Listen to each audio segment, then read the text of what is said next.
This is problem 1-51E. The basic barometer can be used as an altitude measuring device in airplanes. By the way, it's on page 33. The ground control reports a barometric reading of 28.9 inches of mercury, while the pilot's reading is 26 inches of mercury. Estimate the altitude of the plane from ground level if the average air density is 0.075 pounds mass per cubic foot and G is 31.6 feet per second squared. Okay? So let's sketch what's given. Here's the airplane.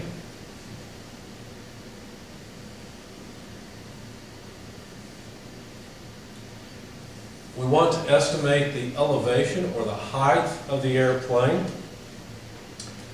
based on the fact that the height of the mercury on ground, so H sub G in a barometer, is 28.9 inches of mercury. In other words, the atmosphere is pushing down on a bowl of mercury, pushing mercury up into a test tube that has a vacuum in it. And that's not the vacuum that pulls it up, it's the air pressure that pushes down on the mercury and forces it up into the tube. And in fact, the tube rises to 28.9 inches in the tube.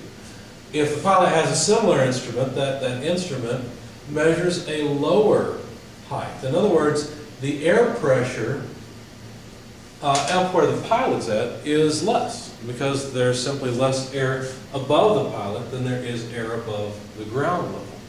So the mercury readings are different. Now the height, the reason there's a difference in the pressure between those 2 points as evidenced by the mercury height in the tube is that there's a difference in air. And so we could use in the air an equation that says the difference in pressure between 2 points, let's take this as point G ground, point P plane. Okay, the difference in the pressure at those 2 points is due to the difference in the height of air. So this is negative density of air, G, and let's just go ahead and use delta H to make this perfectly clear. Okay? Now applying this equation to point P and G, what happens?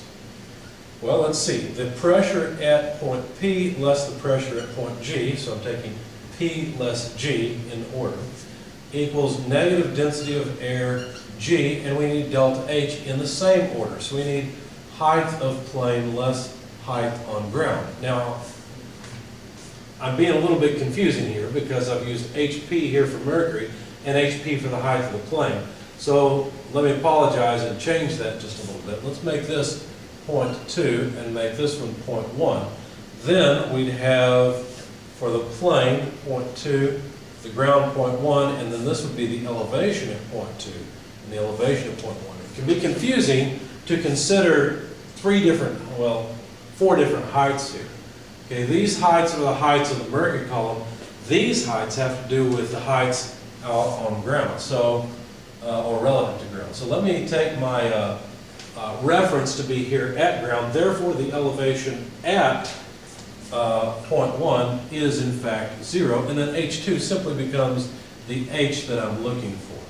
Okay, so H is just the height of the air column, and all I really need is the pressure at point 2 and the pressure at point 1, which the heights of mercury will give me. So these two are going to go in on this side, whereas this height of the plane goes in on the right-hand side. Solving for the height of the plane in the air, which is what I want, then that would be the pressure at point 2 less the pressure on ground, at point 1, divided by negative density of air, acceleration of gravity. So all I really need is the pressure at point 2 and 1, and I'll have solved this problem. Now the pressure at point 1, the atmospheric pressure at point 1, is the pressure on ground. And the pressure on ground is being measured by this mercury barometer.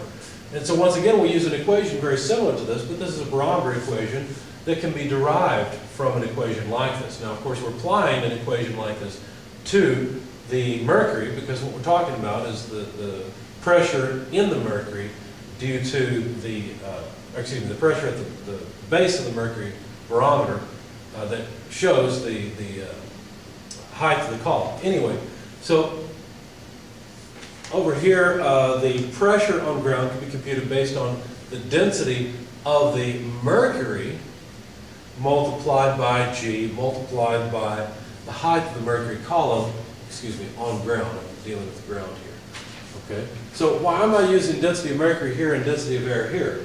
Well, what I'm doing here is I'm trying to figure out the pressure on ground so I can plug it in here. Okay? And to do that, I'm figuring out based on the height of the mercury column. And so I have to use the density of the mercury, because basically, as you move within a fluid, you have to use the density of that fluid to tell what the pressure change is, right? I mean, whatever the pressure change is, you're talking about a pressure change in a particular fluid due to height change in that fluid. So you have to be consistent.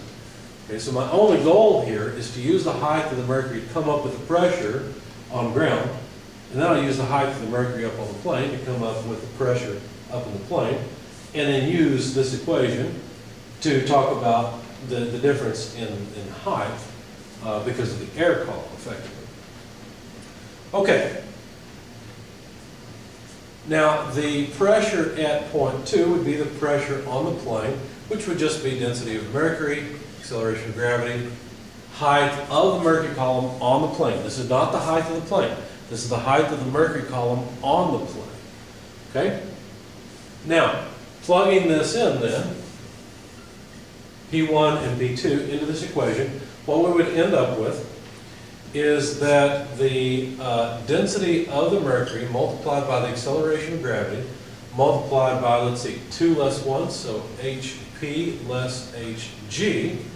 Okay, this will be the left-hand side, because all I've done is I've taken P2 here, plus P1, and written it down, is equal to this term over here. So negative density of air, acceleration of gravity, and height of plane. Hopefully that height of plane shows up on the frame. Okay? Now notice that the acceleration of gravity crosses off. So you might wonder, why did they give us the acceleration of gravity in this problem? They gave it to us, I didn't write it down, but they gave it to us as 31.6 feet per second squared. Well, the reason they gave it to you is because you don't actually have to remember the barometric equation, or the barometer equation, to figure out how to convert height of mercury column to pressure. There's a conversion factor on the inside cover of your book, and you're welcome to use that one, but that particular conversion assumes that gravity is pulling down on the mercury at a certain rate, okay, with a certain magnitude. And since they told us the acceleration of gravity, I went ahead and used the barometer equation, okay? Notice that the acceleration of gravity actually cancels out in this case. And so, had I used 9.81, well, let's see, we're in metric. Let's see. Well, I haven't specified. We're in English here. Had I used 32.2 feet per second squared, well, then I would have been slightly off. So anyway, where are we? We want the height of the plane. So solving for that, I should have gone from this equation and I didn't, but that's okay. I'll just solve for h again. H then is equal to negative density of mercury over density of air multiplied by the height of the mercury column on the plane less the height of the mercury column on ground. Okay?